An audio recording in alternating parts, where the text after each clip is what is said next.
selamat kembali pada acara Indonesian Women's Forum 2021 hari kedua. Tema besar IWF 2021 adalah A Whole New World, bersiap menghadapi segala perubahan dan tantangan dengan belajar wawasan baru, ilmu baru, dan juga keterampilan baru, karena ketidakpastian tidak boleh menghentikan langkah kita. Halo semuanya, selamat pagi. Saya Syahna Suartono. Saya akan menjadi pemandu acara di hari kedua hari ini.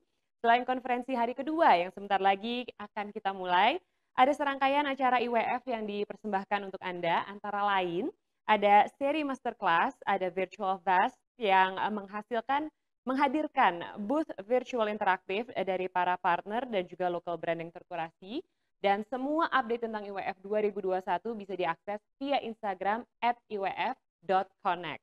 Gunakan hashtagnya IWF 2021 atau Indonesian Women's Forum 2021 untuk pencariannya. Dan juga untuk disertakan pada semua share postingan Anda di medsos masing-masing.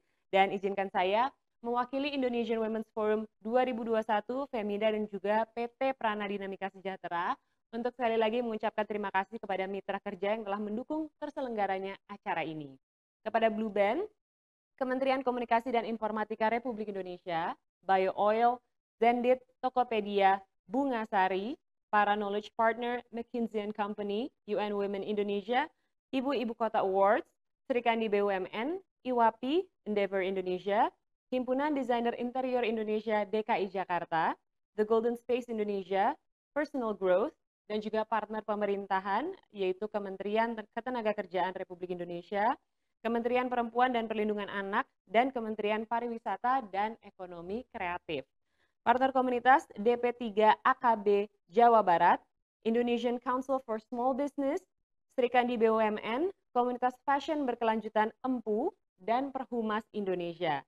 Dan juga partner media kita ada Metro TV, Women by Narasi, Magna Channel, Prestige Indonesia, Geometry, Great Mind, Kumparan Woman, Mommy's Daily, dan Luxina ID. Jadi di IWF hari kedua ditujukan teristimewa bagi Anda, para wanita wirausaha yang menjalankan bisnis sendiri dan dunia usaha pada umumnya. Jadi selama 2 jam ke depan, kita akan membahas tentang potensi ekonomi kreatif. Di samping saat ini segala kesulitan dan juga tantangannya, pandemi ini membawa berkah bagi banyak produk lokal. Merek lokal mendapatkan momentum emas untuk merebut pasar dan jauh lebih besar dari sebelumnya. Mari nanti kita simak bersama bagaimana dinamikanya, bagaimana kolaborasi baru terbentuk, dan juga bagaimana para pelaku industri kreatif beradaptasi hingga berinovasi untuk tidak hanya survive, tapi juga thrive. Dan membuka acara hari kedua, saya akan mengundang sekali lagi CCO Femina dan Direktur Editorial PT Prana Dinamika Sejahtera, PT S. Fatima selaku penyelenggara guna menyampaikan sambutannya untuk Indonesian Women's Forum 2021. Saya langsung panggilkan Ibu Peti, silakan.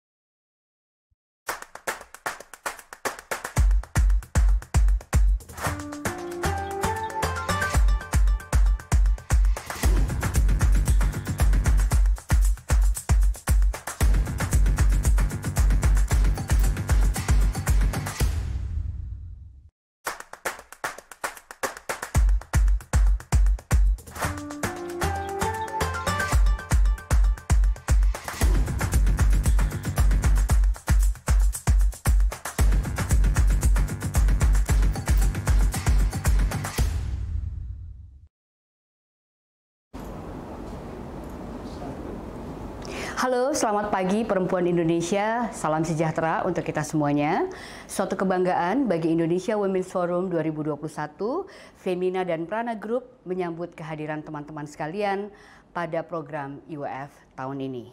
Saya ingin menyapa yang terhormat dan tercinta Board of Director dari Prana Group, Bapak Rubin Kartohadiprojo, Deputy CEO, Bapak Sony Wasono, dan juga para founder dari Femina, Ibu Mirta Kartohadiprojo dan Ibu Widarti Gunawan yang juga berkenan hadir pada pagi hari ini. Dan tentu saja saya ingin menyapa yang terhormat dan kami banggakan Menteri Pariwisata dan Ekonomi Kreatif Republik Indonesia, Bapak Sandiaga Uno, yang berkenan menjadi pembicara kunci pada hari kedua IWF 2021. Kehadiran Pak Sandi adalah penyemangat kami dan seluruh peserta yang hadir pada pagi hari ini. Ini adalah hari kedua dari IWF 2021 dengan tema 100% Indonesia yang akan membahas tentang potensi dan ekosistem bagi para pemilik usaha, terutama UKM, dari semua sektor sebagai salah satu tiang perekonomian Indonesia. Bagaimana euforia dan respon baik dari konsumen pada brand lokal pada saat ini bisa menjadi modal agar bisnis teman-teman semua bisa berkelanjutan. Dan isu ini juga akan membahas usaha yang berdampak sosial, tanggung jawab terhadap kelestarian lingkungan, inovasi, dan circular economy. Teman-teman, saya ingin mengucapkan sekali lagi terima kasih tak terhingga kepada para partner yang memungkinkan acara ini terlaksana. Tadi sudah disampaikan oleh Syahnas, partner-partner kita yang berdedikasi untuk mendorong kita membuat Indonesia Women's Forum pada tahun 2021 ini. Para sponsor partner, knowledge partner, community partner, media partner, dan supporting partner. Dan kepada para pembicara dan host yang akan memberikan ide-ide segar dan visinya tentang berbagai topik selama 3 hari ini. Pada hari kedua ini, secara khusus, saya ingin menyampaikan terima kasih kepada para pembicara, yaitu Ibu Insinyur Gati Wibawaningsih MA, Sekretaris Jenderal Dewan Kerajinan Nasional, Insinyur Nita Yudi MBA, Ketua Ikatan Wanita Pengusaha Indonesia, kemudian Dr. Afiliani, SEMSI, ekonom dari Indef dan Sekretaris Komite Ekonomi Nasional, Ibu Palupi Chandra, Head of Corporate Communication and Sustainability dari Marta Tilar Group, kemudian Citra Subiakto, founder dari Sejauh Mata Memandang, Melia Winata, co-founder dan CMO dari Du Anyam, Yeri Afriani, founder dari Kala The Label, lalu Ayu Utami Linggih, founder dari Rosalie Cheese.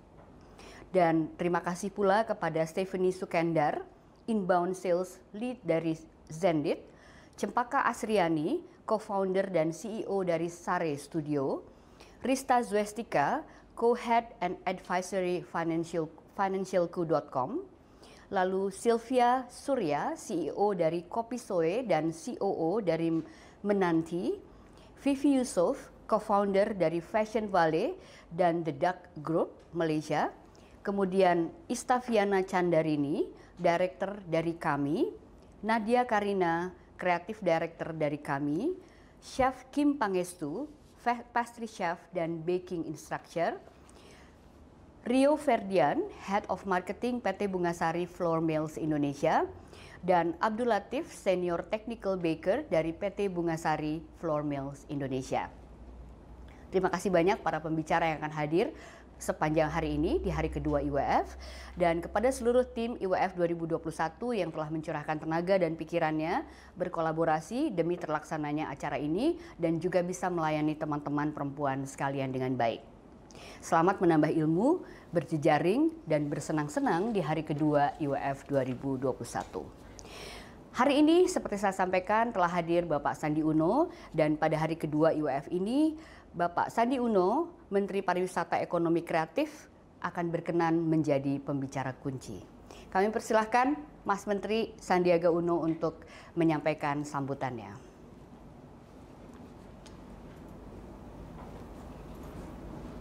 Sesaat lagi kita akan mendengarkan welcome speech atau keynote speech dari Bapak Menteri Pariwisata dan Ekonomi Kreatif, Bapak Sandiaga Salahuddin Uno yang berkenan menjadi pembicara kunci. Kami persilahkan Mas Menteri Sandiaga Uno. Selamat pagi Pak Sandi. Selamat pagi, terima kasih banyak. Halo. Apa kabar Mas Sandi? Alhamdulillah, mengucap syukur. Gimana kabarnya? Baik-baik Mas Sandi, aman dan sehat kami semua, dan juga tentu saja teman-teman yang sudah ada dalam ruangan ini banyak sekali yang mau dengar Pak Sandi bicara apa nih. Ini hari untuk wanita wirausaha. Ya, perempuan hebat, perempuan mandiri, wanita wirausaha yang selama ini menjadi penopang dari ekonomi bangsa, dan saya sangat berterima kasih untuk diundang di Indonesia Women's Forum IWF 2021, The Whole New World. Unleash Your Potential. Kalau kita dengar The Whole New World itu, yang langsung teringat adalah lagunya Phoebe Bryson dan berkaitan dengan film Aladdin, A Whole New World. Betul ya? Baik, bismillahirrahmanirrahim. Assalamualaikum warahmatullahi wabarakatuh. Salam sejahtera bagi kita semua. Shalom. Om Swastiastu. Namo Buddhaya. Salam kebajikan, salam sehat, salam Indonesia maju, penuh semangat. Yang saya hormati Deputy CEO PT Prana Dinamika Sejahtera, Bapak Rubini Karto Hadiprojo. Yang saya hormati Direktur Editorial PT Prana Dinamika Sejahtera, Ibu Peti S. Fatimah. Apa kabar Mbak Peti? Baik, Alhamdulillah Pak Sandi. Yang saya hormati founder dari Femina Group, Ibu Mirta Karto Hadiprojo dan Ibu Widarti Gunawan. Semoga dalam keadaan sehat walafiat. Para pembicara Indonesia Women's Forum 2021 dan para hadirin wirausaha dan tamu undangan yang saya banggakan. Izinkan saya memulai dengan sebaik pantun. Are you ready? Ready. Pergi liburan nginapnya di Wisma. Cakep. Saatnya bermain dan leha-leha. Cakep. Mari terus kita gali potensi bersama. Cakep. Wirausaha wanita UMKM maju dan wanita berwirausaha. Terima kasih, itu juga wanita hebat Mbak Trisna yang megang kecimpring sekaligus jadi tim hore. Tentunya saya mengajak kita semua untuk bersyukur kehadirat Tuhan Yang Maha Esa karena rahmat dan hidayahnya. Indonesia Women's Forum 2021 IWF The Whole New World Unleash Your Potentials ini bisa diselenggarakan oleh The Icon Business Group Femina pagi ini.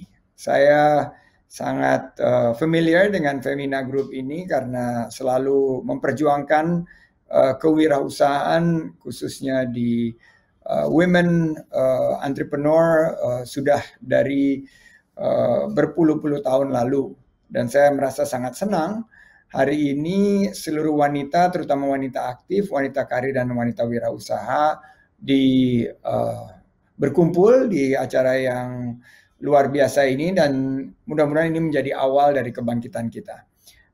Dan pandemi ini memaksa kita untuk meningkatkan keterampilan, upskilling, reskilling, meningkatkan inovasi, adaptasi, dan kolaborasi. Dan ternyata wanita-wanita wirausaha ini yang terdepan dalam menghadapi dunia baru di tengah-tengah pandemi dan tantangan ekonomi dalam mengubah cara hidup kita. Saya melihat dalam kehidupan sehari-hari wanita-wanita terutama di pariwisata dan ekonomi kreatif yang mengambil posisi terdepan. Dan hari ini wanita-wanita wirausaha serta para partisipan semua, kita melihat bahwa ekonomi kreatif merupakan salah satu tulang punggung ekonomi Indonesia. Lebih dari 20 juta masyarakat Indonesia yang menggantungkan hidupnya, mata pencariannya di sektor ekonomi kreatif. 14 juta di pariwisata, dan kalau kita lihat berbicara ekonomi kreatif karena tulang punggungnya adalah kuliner, kriya, dan fashion, ini tentunya dominasinya ada di kalangan para pengusaha-pengusaha hebat, pengusaha mandiri, wanita-wanita wirausaha yang menjadi tulang punggung ekonomi Indonesia. Lapangan kerja 97% diciptakan oleh UMKM, dan produk domestik bruto kita sudah mencapai lebih dari 1.100 triliun atau 7,24% dari perekonomian nasional, ditopang oleh ekonomi kreatif, dan di belakangnya adalah para wanita-wanita wirausaha. Karena 3 subsektor utama di ekonomi kreatif itu adalah kuliner, kriya, dan fashion. Ini yang didominasi mayoritas oleh para wanita wirausaha. Kita memiliki 17 subsektor ekonomi kreatif, yaitu mulai dari aplikasi, televisi, penerbitan, sampai dengan animasi, melengkapi 3 subsektor unggulan yang tadi sudah saya sampaikan. Dan kalau kita lihat kuliner, kriya, dan fashion itu 70%, rasanya 30% di 14 subsektor lain harus bekerja lebih keras lagi untuk lebih mendistribusi dampak ekonomi dari subsektor-subsektor tersebut. Dari sisi gender, jenis kelamin wanita atau perempuan memiliki presentasi tadi saya cerita. Di atas 50%, tepatnya 54% plus minus. Dan dari komposisi industri umum, kalau kita buka, memang masih mayoritasnya di laki-laki, lebih dari 62%. Jadi kalau kita lihat ekonomi kreatif ini unik, di mana it's women power, it's girls power, dan ini menunjukkan wanita merupakan pemeran utama di sektor yang kebetulan saya diminta untuk membidangi, yaitu ekonomi kreatif. Nah, berarti tugas utama, dan di sini saya meminta dukungan dari Femina Group, adalah bagaimana meningkatkan SDM, kompetensi, dan juga aspek-aspek lainnya agar wanita-wanita wirausaha ini lebih mengerti pemasaran produk yang terdigitalisasi. Akses pembiayaan ada dalam lingkup financial technology, infrastruktur ekonomi kreatif, dan ekosistem yang bisa kita bangun bersama-sama antara pemerintah, dunia usaha, media, dan institusi pendidikan, serta komunitas masyarakat. Nah, saya menitipkan 3 platform utama. Inovasi. Inovasi ini merupakan keniscayaan. Kalau kita lihat, inovasi ini merupakan hal-hal yang simple. To do things better, to do things faster, and to do things cheaper. Nah, ini ahlinya wanita nih. Apalagi kalau mengenai suatu hal yang sangat cepat, bisa dilakukan perbaikan, hal yang lebih murah. Pokoknya wanita itu senang semuanya ekonomis karena mereka mengatur juga keuangan, dan juga suatu hal yang lebih baik.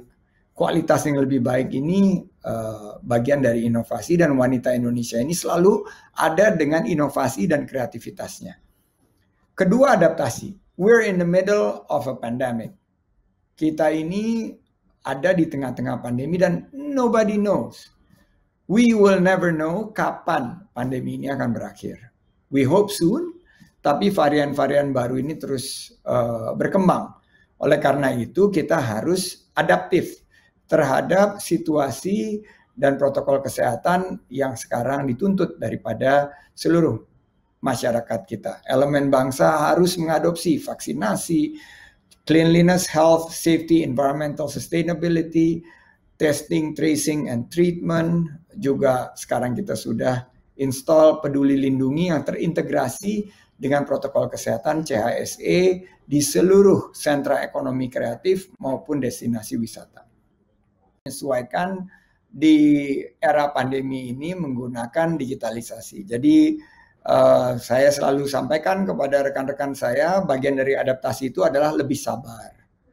Sabar karena belum tentu teknologi itu catch up dengan apa yang kita inginkan. Dan saya sangat salut bahwa Femina mengambil satu platform yang baru, yaitu Vmix Call, yang beda sama platform yang biasa kita gunakan. Jadi ini kita apresiasi, taking risk. Femina nggak ngambil yang mudah, yang gampang, tapi 100% Indonesia. Jadi nggak mau ada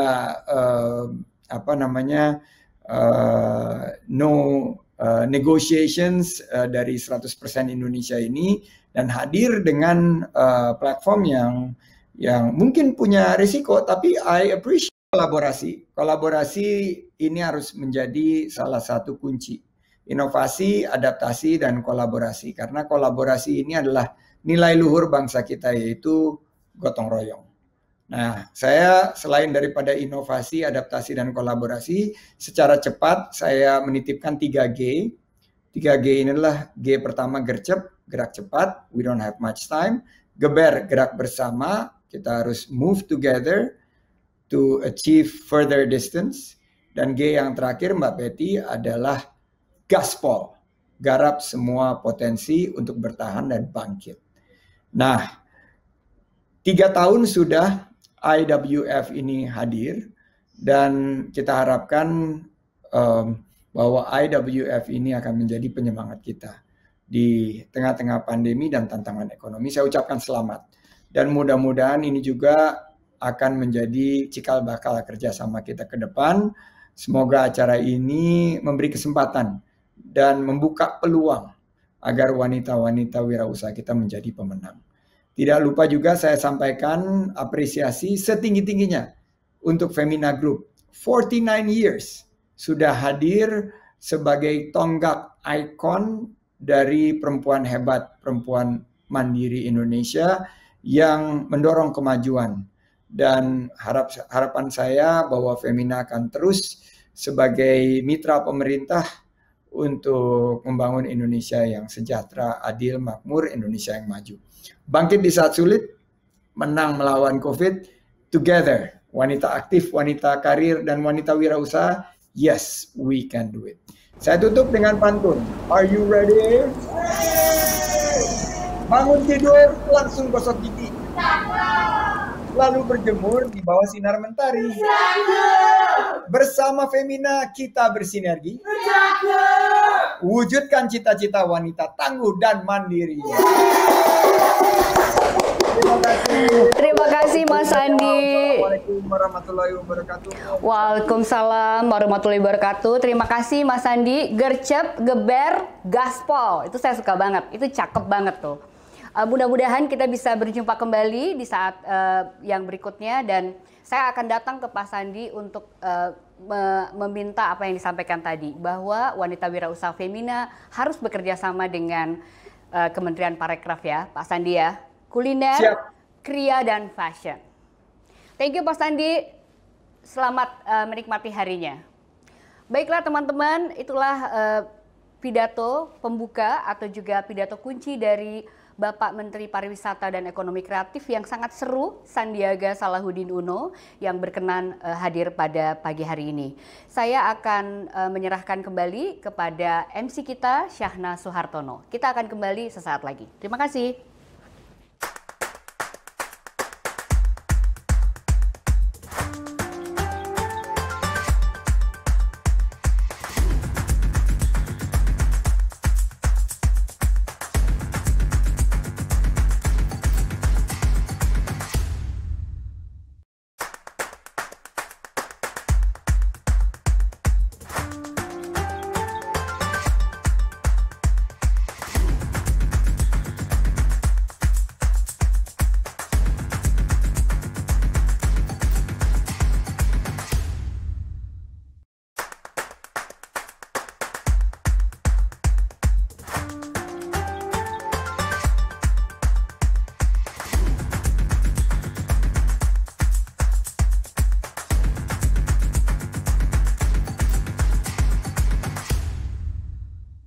Jadi yang belum jam 10 itulah tadi kita sudah menyimak kita hari ini. Terima kasih banyak kepada Bapak Sandiaga Salahuddin Uno selaku Menteri Pariwisata dan juga Ekonomi Kreatif Republik Indonesia, serta Ibu Peti S. Fatimah, Ibu Femina, dan Direktur Editorial PT Prana Dinamika Sejahtera.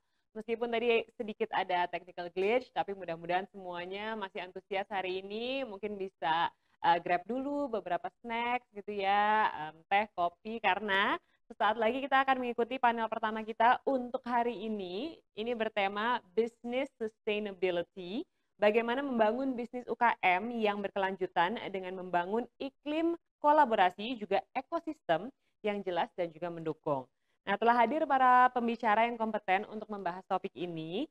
Saya akan membacakan beberapa pembicara yang sudah hadir. Yang pertama ada Ibu Dr. Afiliani, SE MSI, Ekonom Indef dan Sekretaris Komite Ekonomi Nasional. Dan ada speaker kita kedua yaitu Ibu Insinyur Gati Wibawaningsih MA, Sekretaris Jenderal Dewan Kerajinan Nasional atau Dekranas.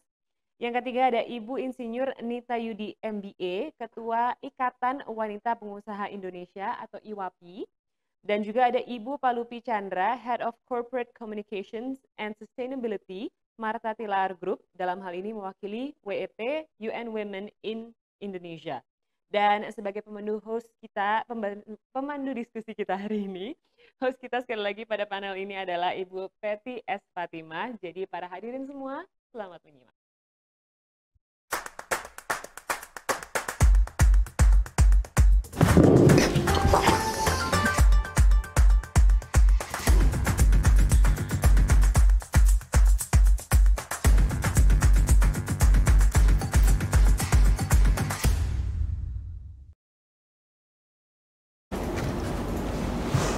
Halo, selamat pagi kembali. Bertemu dengan saya Peti Fatima yang akan memandu panel diskusi kita pada hari kedua Indonesia Women's Forum 2021.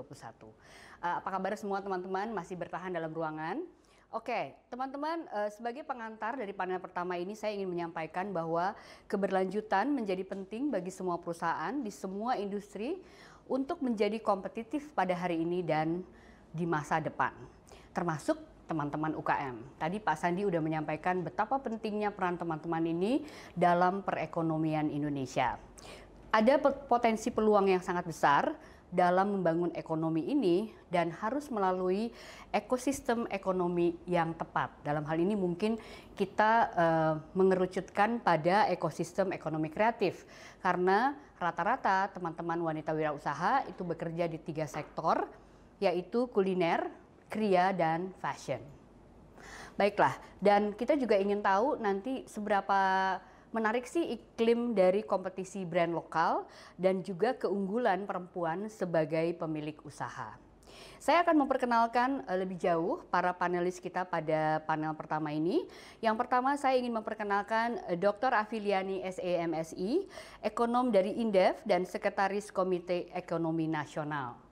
Kemudian yang kedua adalah Ibu Insinyur Gati Wibawaningsih MA, Sekretaris Jenderal Dewan Kerajinan Nasional atau Dekranas, analis kebijakan ahli utama Direktorat Jenderal Industri Kecil Menengah dan Aneka Kementerian Perindustrian Republik Indonesia. Wajahnya Ibu Gati sudah ada di layar. Kemudian yang ketiga adalah Insinyur Nita Yudi MBA, Ketua Ikatan Pengusaha Indonesia IWAPI, dan Vice Chairperson dari Women Empowerment Department, The Indonesia Chamber of Commerce atau Kadin Indonesia.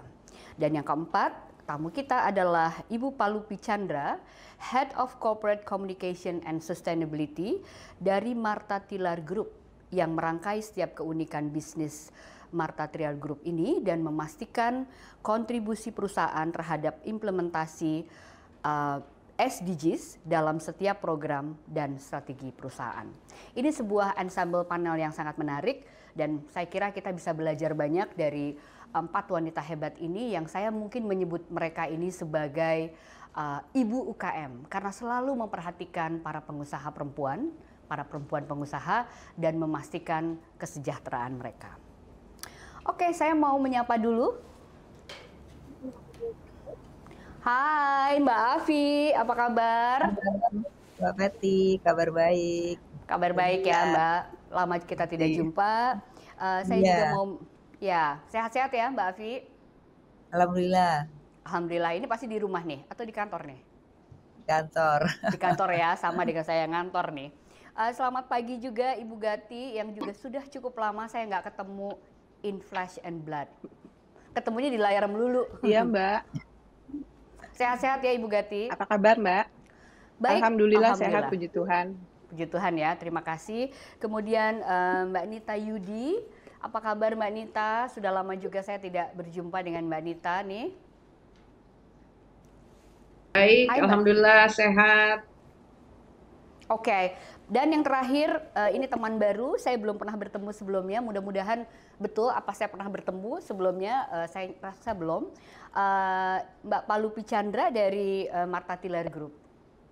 Salam kenal Mbak Palupi. Salam kenal.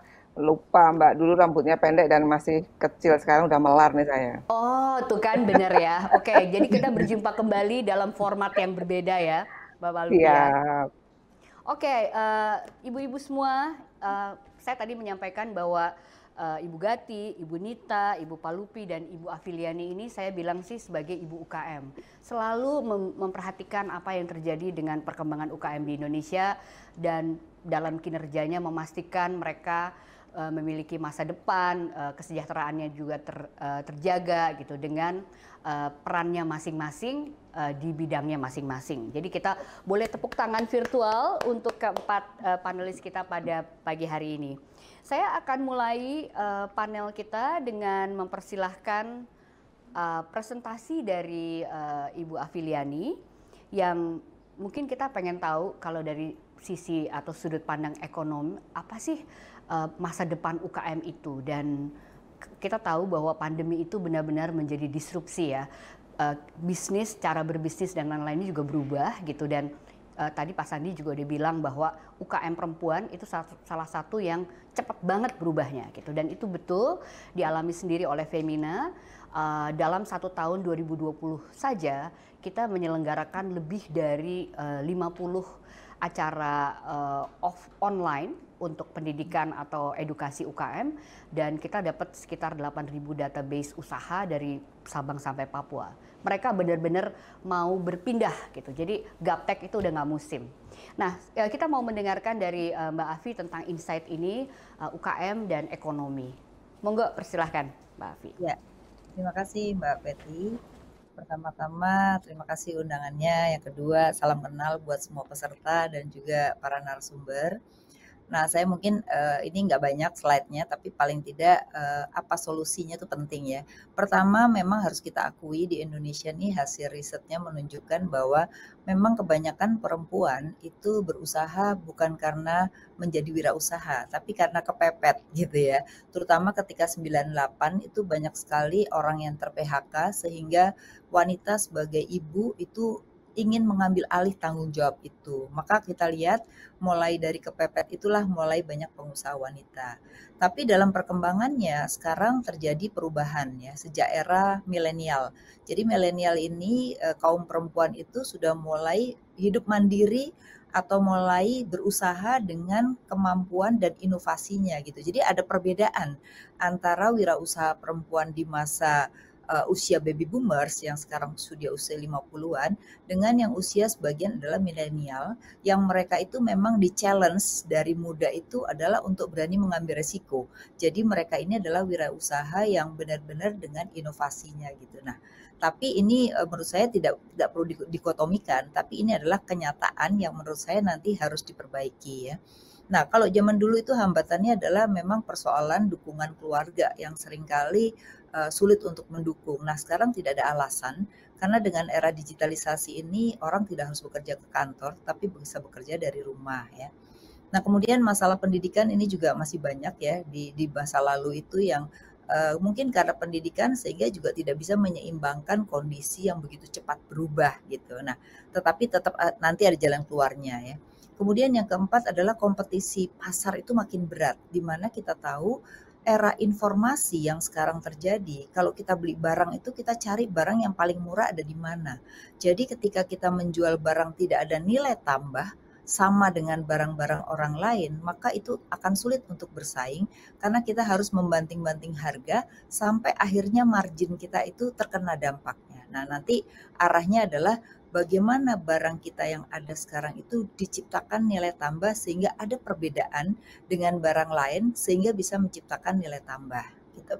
Yang berikutnya masalah permodalan. Seringkali banyak keluhan terhadap pengusaha bahwa sulit mendapatkan modal. Nah, persoalannya karena saya kebetulan 15 tahun lebih di perbankan, itu yang ditolak-tolak itu karena tidak ada bukti bahwa mereka itu memang usahanya itu pendapatannya bagus ya sehingga layak diberikan pinjaman karena pertama biasanya tidak menggunakan bank tetapi mereka secara cash. Jadi kalau secara cash itu tidak terbukukan dengan yang baik ya. Nah, yang kedua biasanya belum punya laporan pembukuan bahkan menyatukan aset pribadi dengan asetnya usaha. Nah, ini yang seringkali sulit untuk mendapatkan pinjaman karena dianggap usahanya itu tercampur dengan pribadi gitu. Nah, ini yang mungkin nanti menjadi yang harus kita selesaikan gitu ya. Nah, kemudian kalau kita lihat yang berikutnya adalah bagaimana dengan kondisi UKM kita di Indonesia ya. Nah, ini bisa dilihat kontribusi dari total UKM itu sebenarnya 60% dari PDB. Tapi sayangnya 46% itu cuma dagang. Jadi cuma memindahkan barang tetapi tidak ada nilai tambahnya. Maka yang terjadi tidak banyak UKM di Indonesia itu yang naik kelas. Jadi mereka itu hanya pada subsistence level. Jadi hanya untuk makan saja cukup tapi tidak naik kelas. Nah, ini yang sebenarnya menurut saya nanti bisnis modelnya harus kita rubah.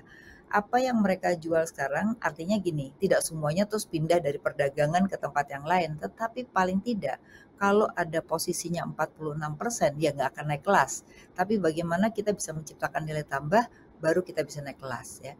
Nah, yang kedua adalah tadi akomodasi dan makanan dan minuman. Maka perlu kerjasama dengan Menkraf karena industri kreatif ya, walaupun kontribusinya cuma 16,72%, tetapi dia mendominasi cukup besar di antara sektor-sektor lain ya. Jadi kalau yang tadi dagang 46%, 16% ini adalah yang kaitannya dengan pariwisata dan industri kreatif. Jadi ini yang mungkin perlu dikembangkan dan ini yang masih potensi untuk bisa bersaing di masa yang akan datang ya.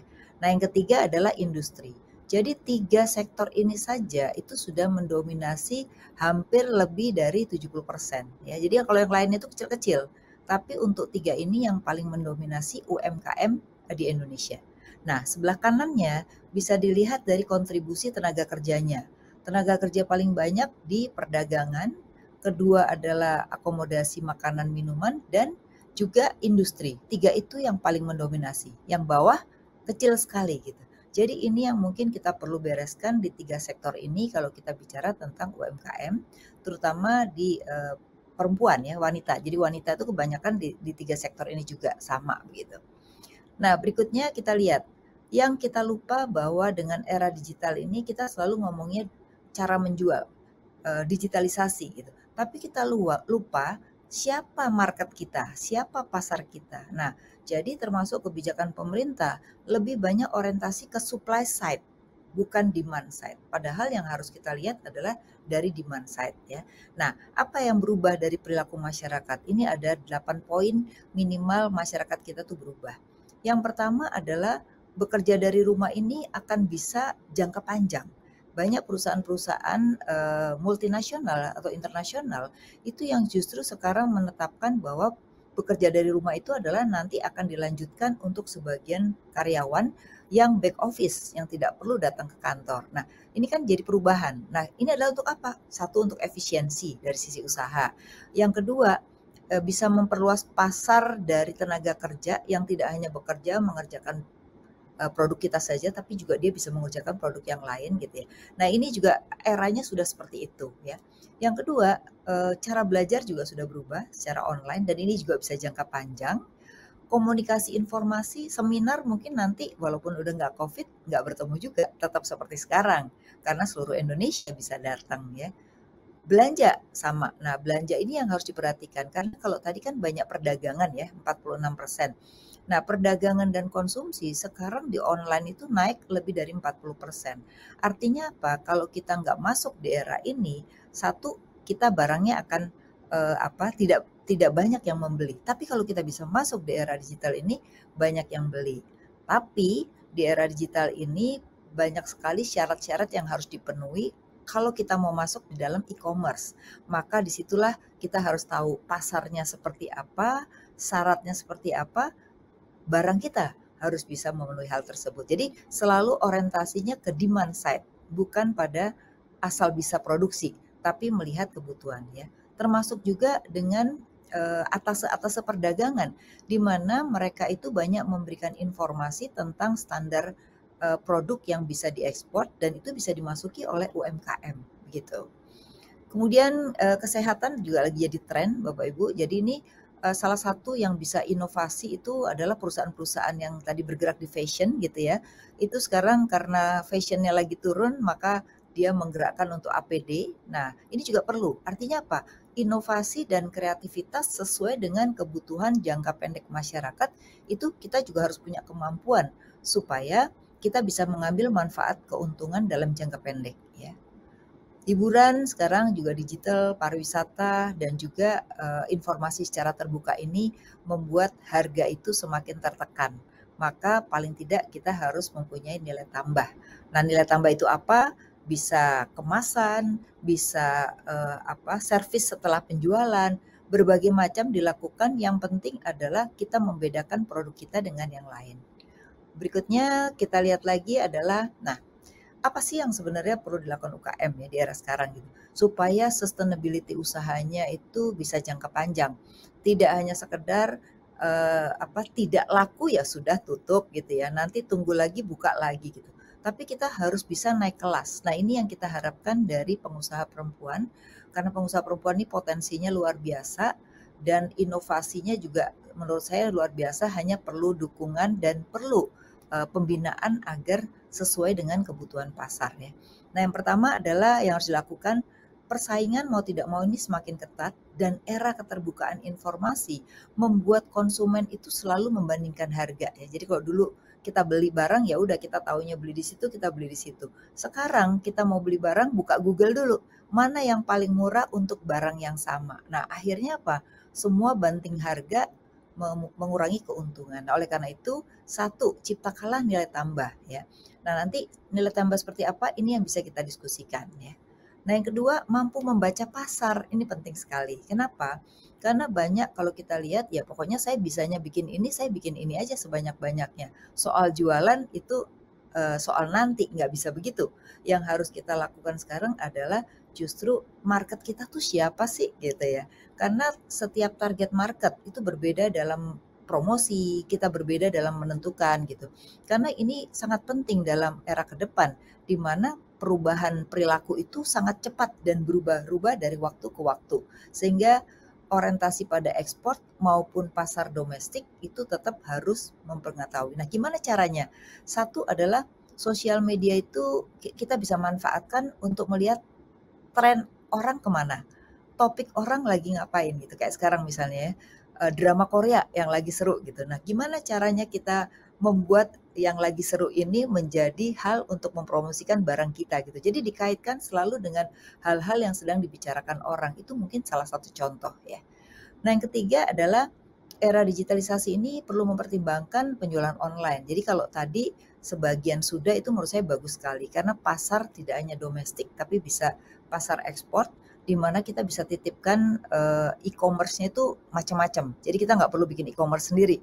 Cukup kita titipkan di berbagai e-commerce yang ada, untung kita dapatkan, mereka hanya mengambil fee dari penjualan kita. Jadi ini juga menurut saya era yang harus kita jajaki ya. Nah, berikutnya adalah, nah ini, kenapa sih usaha kecil itu banyak yang seringkali turun dan akhirnya mati ya? Karena economic of skill-nya terlalu kecil, yaitu namanya skala ekonomi ya. Nah, skala ekonomi yang kecil itu akhirnya apa? Beli barang mentahnya lebih mahal karena belinya lebih sedikit. Kalau yang perusahaan gede-gede kan belinya dalam bentuk besar, jadi harganya lebih murah. Kita nggak bisa bersaing. Nah, oleh karena itu, inovasi menjadi penting agar punya persaingan tidak dalam hal harga, tapi persaingan dalam hal nilai tambah yang kita miliki. Nah, itu cara yang pertama. Tapi cara yang kedua, bisa juga UKM itu berkolaborasi dengan yang namanya off-taker atau korporasi. Jadi korporasi ini kita lihat dulu marketnya ya. Misalnya ada perusahaan farmasi sedang membutuhkan jahe merah itu ton-tonan. Tapi karena nggak ada di Indonesia dia import. Nah, ini kan sebenarnya bisa dikerjasamakan dengan UMKM yang produksi setengah jadi dari jahe merah misalnya gitu. Jadi mencari kolaborasi agar memenuhi skala ekonomi dan ini menguntungkan bagi UKM gitu. Nah, ini problemnya ada di sini ya. Nah, yang berikutnya adalah memperluas pasar. Pemerintah perlu memanfaatkan. Jadi gini, banyak sekali standarisasi yang ditetapkan pemerintah itu tidak bisa dipenuhi oleh domestik. Nah, oleh karena itu pemerintah juga perlu dong menjadi marketnya domestik. Jadi tidak selalu segala sesuatu import. Nah, gimana caranya ya? Kalau memang ada standar, standar itu disampaikan kepada UKM untuk mereka bisa masuk dalam pasar yang dibeli oleh pemerintah melalui APBN maupun APBD gitu. Nah, ini adalah hal-hal. Nah, lalu kalau dilihat dari semua ini, lalu dampaknya apa terhadap ekonomi ya? Dampaknya adalah sebenarnya dari 60% tadi yang UMKM itu sebenarnya bagus dari sisi kontribusinya. Tapi kalau kontribusinya hanya perdagangan, itu akan mempengaruhi ekonomi yang lain. Kenapa? Karena kalau dagangnya ini adalah barang-barang impor, maka di satu sisi dampak ekonomi kita adalah capital outflow-nya banyak. Jadi artinya kita membeli barang si UKM ini dari luar, lalu di sini jual lagi, UKM-nya dapat untung, untungnya nggak banyak, tapi kita dari sisi devisa itu banyak. Nah, apa akibat jangka panjangnya? Akibat jangka panjangnya kalau banyakkan import dibandingkan kita ekspor, maka nilai tukar kita itu akan mengalami pelemahan dari waktu ke waktu dan sulit sekali untuk menguat. Nah, akibatnya apa? Harga-harga pasti mahal karena ketergantungan kita terhadap import kan tinggi ya. Nah, kalau harga-harga mahal, biasanya apa yang terjadi? Daya beli turun. Kalau daya beli turun, maka usaha di Indonesia pun juga mengalami penurunan daripada permintaan. Nah, akibatnya disitulah makanya kenapa negara kita ini kalau kita lihat kemiskinan kita itu susah sekali turun. Karena dari waktu ke waktu rupiah melemah terus, harga mau tidak mau jadi naik karena pelemahan rupiah, maka daya beli orang itu turun. Kenapa? Kenaikan gaji di Indonesia itu jauh lebih rendah daripada kenaikan harga-harga. Itulah yang menyebabkan kenapa sulit sekali mengentaskan kemiskinan. Nah, ini adalah butuh kontribusi daripada pengusaha, yaitu terutama adalah UMKM. Supaya UMKM ini punya nilai tambah, mengurangi import dengan cara substitusi import di dalam negeri. Satu, UMKM-nya naik kelas. Yang kedua, nilai tukar kita menjadi menguat karena justru orientasi UMKM kita banyak ekspor. Dan ke depan kesejahteraan itu makin tinggi. Jadi ini dampak dari perilaku mikro itu berdampak kepada hasilnya itu di ekonomi makro. Nah, inilah gambaran antara mikro dan makro yang saya jelaskan tadi. Mudah-mudahan bisa bermanfaat buat para ibu-ibu yang sekarang ini menjadi wirausaha, dan menurut saya wirausaha perempuan ini meningkat terus-menerus dari waktu ke waktu ya. Dari yang baby boomers yang sekarang masih bertahan, dan sekarang yang milenial ini sudah cenderung mulai tumbuh juga, dan ke depan menurut saya jumlahnya akan makin banyak. Jadi saya berharap kesinambungan atau keberlanjutan UKM ini bisa dilanjutkan dengan apa yang saya sampaikan tadi. Terima kasih Mbak Peti. Assalamualaikum warahmatullahi wabarakatuh. Waalaikumsalam warahmatullahi wabarakatuh. Terima kasih Mbak Afiliani. Seperti saya sampaikan tadi, kalau Mbak Afi udah bicara, udah selesai semuanya. Sepertinya crystal clear untuk semua ya. Jadi apapun yang Anda lakukan di tataran mikro itu akan berpengaruh terhadap tataran makronya gitu. Jadi kalau misalnya kita membaca, UKM itu adalah salah satu penopang ekonomi Indonesia, itu masih koma belum titik gitu kan. Dia akan menjadi penopang kalau dia juga bisa scaling up, reskilling dan upscaling. Mbak Afi, dari paparan tadi saya punya satu pertanyaan buat Mbak Afi. Tadi kan Anda bilang bahwa ada banyak hal yang harus dilakukan teman-teman UKM itu agar perannya itu menjadi semakin signifikan gitu, dan bisnis dia juga akan membesar atau menjadi lebih bagus gitu. Saya membaca satu adalah soal persaingan. Jadi inovasi me too product itu udah nggak musim karena konsumen kita, konsumen digital ini tendensinya adalah membandingkan gitu. Kalau dia membandingkan ya artinya yang kurang bagus ya akan tersisih dengan sendirinya. Kemudian yang kedua adalah soal membaca pasar. Kalau saya mungkin membacanya adalah UKM sekecil apapun harus ngerti marketing itu kayak apa gitu. Dan sebenarnya siapa sih konsumennya? Kita nggak bisa lagi nembak nyamuk pakai meriam gitu kan Mbak Afi kalau zaman sekarang gitu. Dan yang ketiga adalah soal penjualan online atau kemampuan di dalam marketing online dan menyimpan produk-produk ini di e-commerce mungkin atau di sosial media dan segala macam. Dan saya mungkin mau menambahkan satu lagi dari yang disampaikan Mbak Afi tadi. Kalau buat saya juga kewirausahaan. Tadi Mbak Afi udah menyinggung juga gitu. Banyak nih pedagang nih gitu. Harus bisa naik kelas menjadi wirausaha. Nah, kalau ada 4 itu, enaknya mulai dari mana ya Mbak Afi? Soalnya kan pasti banyak UKM yang nggak bisa memulai semuanya, 4-4-nya. Yeah. So what's your usul gitu, ideas untuk ini? Jadi ini buat usaha, asumsinya adalah usaha yang sudah jalan ya. Nah kalau usaha ini sudah jalan, dia bisa mengevaluasi sebenarnya kenapa penjualannya menurun ya.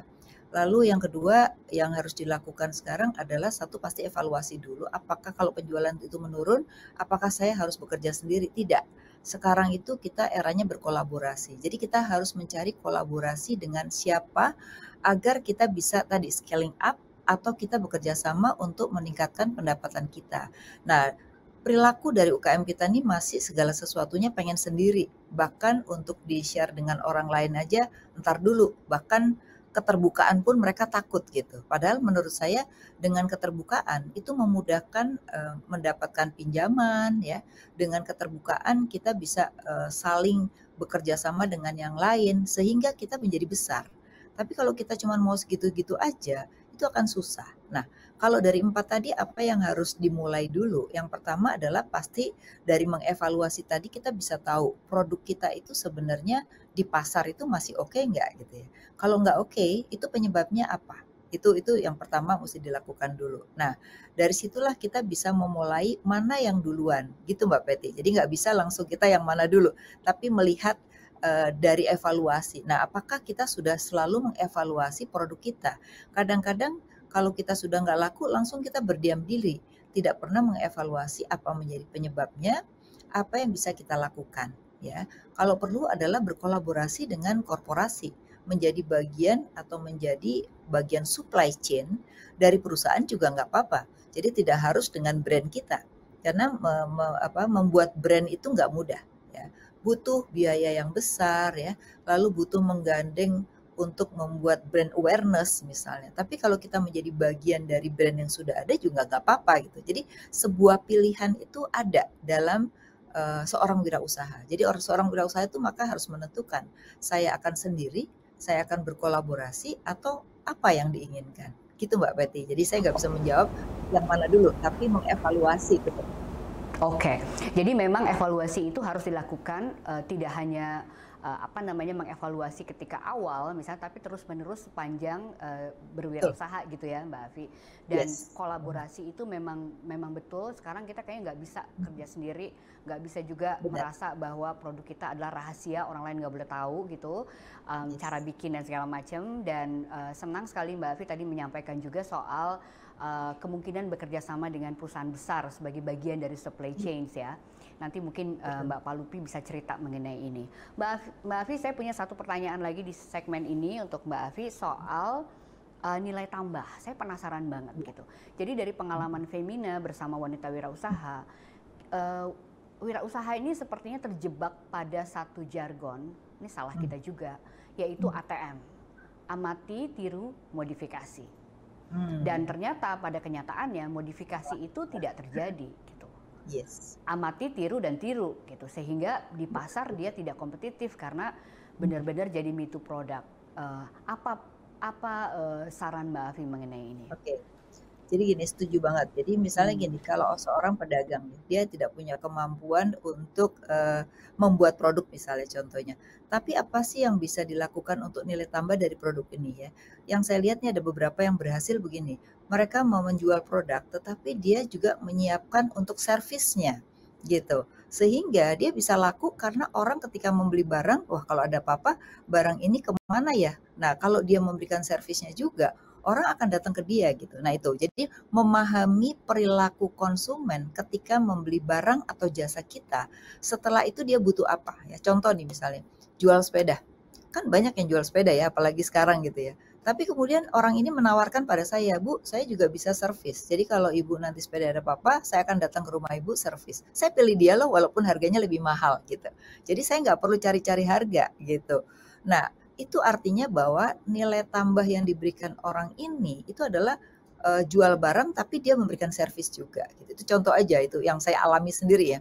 Saya pilih dia, saya nggak lihat harga lagi. Kenapa? Karena saya nggak ngerti sepeda. Jadi kalau suatu kali sepedanya lagi ada masalah, saya tinggal panggil dia gitu. Karena sekarang kan nyari bengkel sepeda juga kalau kita nggak percaya susah juga gitu. Itu contoh kecil Mbak Peti yang saya rasa juga perlu dilakukan untuk berbagai barang dan jasa gitu. Jadi memahami perilaku segmen kita, lalu kita mengerti dan membuat apa servis kita setelah kita after sell service. Nah itu biasanya yang banyak dilakukan orang untuk nilai tambah dari perdagangan ya.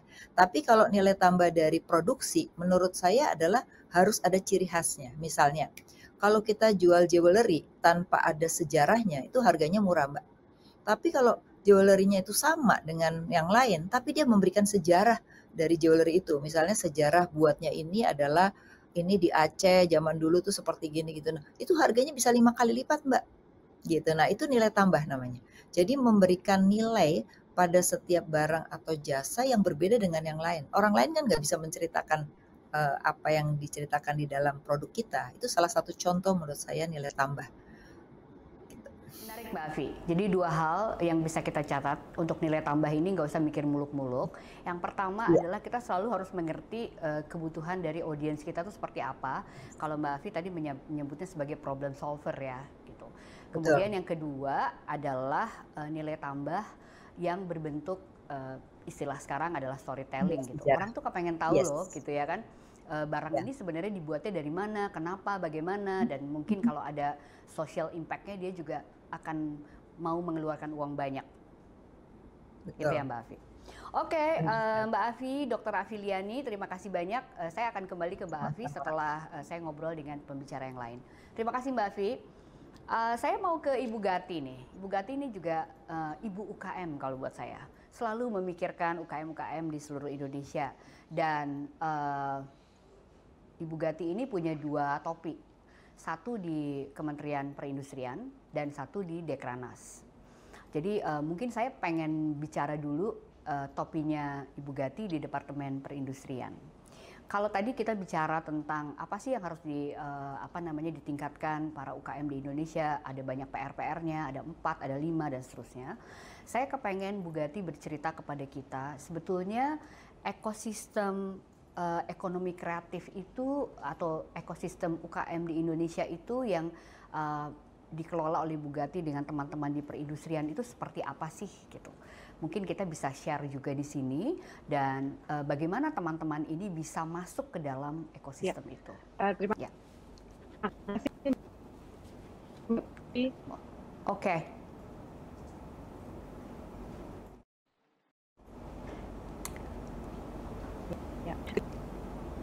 Ya. Terputus-putus apa jaringan saya, apa jaringannya Mbak Peti? Mungkin saya kali ya. Iya, ya. Oke, silakan Bu Gati. Jelas ya? Ya. Oke. Ini jaringan kita ya Bu Sondang? Mulai sepertinya, ya. Teman-teman di sini boleh tolong dicek jaringannya? Udah ya? Oh, dari Ibu Gati, sudah oke, silakan. Masih belum bisa ya? Di layar nggak gerak ya? Iya, di layar tidak bergerak. Ya. Iya, di jaringan kami sih oke. Di sini juga sepertinya nggak ada masalah. Sebentar, kita lagi cek ya, Bu Gati. Ya, siap. Aman Bu Gati katanya tuh. Suara Ibu Gati. Ada yang aman, ada yang terputus-putus nih. Aman. Tergantung jaringan kita memang jadinya. Nah, iya.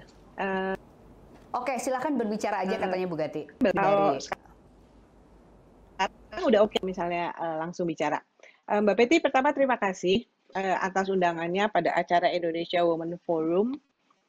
Ini sangat menarik sekali mengenai perempuan Indonesia. Kebetulan kami ini di level eselon 1 nih bikin ini paguyuban pimpinan tinggi perempuan. Ini untuk mendorong perempuan. Nah, sekarang saya bicara mengenai UMKM atau kalau kami itu di Kementerian Perindustrian binanya industri ya, Mbak. Yes, betul. Karena kalau industri itu memberikan multiplier yang lebih besar daripada jualan aja. Jadi kalau industri kan tuh merubah yang namanya bahan baku menjadi barang jadi. Ada bahan bakunya, ada proses produksi, di situ ada SDM, ada mesin atau teknologi, sampai mengantarkan barang tersebut ke pintu konsumen. Nah, ekosistem yang kami buat adalah kami kerjasama, Mbak, sama kementerian dan lembaga lainnya, karena memang kami menyadari bahwa Kementerian Perindustrian ini nggak bisa sendiri. Untuk perolehan bahan baku, kita butuh kementerian yang lain sebagai pembinanya. Ada Kementerian Pertanian, KKP, KR, LH dan lain. Proses produksi juga demikian, karena teknologi kami kan yang membuat, tetapi untuk inovasi teknologinya itu ada kalau dulu kan Ristek ya, Menristek ya, sekarang kan apa namanya jadi Kemendikbudristek dan juga BPPT gitu loh. Dan di masa pandemi ini ternyata banyak sekali alat-alat yang sebenarnya kita nggak perlu loh import, bisa dibuat di dalam negeri seperti ventilator, mau yang sederhana sampai yang canggih bisa. Tetapi sekali lagi tadi menyambung apa yang disampaikan oleh Mbak Afi. Pasarnya ini emang harus di-create. Pasarnya dari mana kalau saat ini? APBN dan APBD. Itu pasar yang nggak mungkin deh barangnya nggak dibayar. Gitu loh. Pasar yang benar menggiurkan dibandingkan dengan masyarakat umum. Kenapa? Karena tadi sudah disampaikan Mbak Afi bahwa daya belinya turun. Nah, bertahun-tahun Kementerian Perindustrian itu membina industri. Setelah benar tadi Mbak Afi, setelah kami pelajari kenapa ya kayaknya kok jalan di tempat gitu. Ternyata memang salah arah programnya. Oleh karena itu tahun 2017 kami bikin program yang namanya eSmart IKM. Itu programnya apa? Program itu adalah memberikan pembelajaran kepada para IKM jualan secara online. Kenapa? Karena dengan jualan secara online itu kita bisa lebih tahu lebih cepat barang kita laku apa enggak. Nah, dari situ kita bisa mengetahui bahwa barang kita kalau nggak laku, kami evaluasi. Kenapa nggak lakunya? Apakah bahan bakunya? Apakah kualitasnya tidak baik? Disebabkan apa? SDM-nya kurang terampil, mesinnya kurang bagus, itu. Oleh karena itu program kami robah. Pembinaannya kami robah. Jadi kami lakukan adalah demand push. Itu yang kami lakukan. Nggak sendiri. Kita sama-sama dengan marketplace yang udah ada, kita evaluasi datanya bersama-sama. Memang pertama-tama awal 2017 itu ngeblon banyak yang menggunakan atau IKM atau UMKM yang menggunakan gadgetnya untuk jualan. Dan kesini kan sudah banyak yang ngajarin. Nah, kami kerjasama dengan beberapa marketplace karena kami nggak sanggup membuat marketplace-nya. Itu bukan pekerjaan yang mudah, itu pekerjaan yang besar sekali buat marketplace itu. Nah, oleh karena itu, dari situ mulai program kami itu lebih lagi fokus di komoditi, karena kalau kami itu binanya semua produk IKM itu dari ujung rambut sampai ujung kaki. Dari rambut palsu sampai alas kaki. Nah, satu persatu itu ketahuan. Yang disukai pasar itu seperti apa, gitu loh. Dan menurut kami kalau yang namanya IKM ternyata cuma satu, ekspor. Kalau misalnya untuk pasar dalam negeri di baik kabupaten maupun kota, nanti ada proses kurasinya itu. Nah, dengan mengetahui data lebih cepat, kami jadi tahu komoditi apa ya yang laku di pasar. Ternyata dari program eSmart IKM itu yang paling laku adalah komoditi logam. Seperti misalnya aksesoris gadget, aksesoris sepeda motor maupun sepeda kayu itu lebih banyak.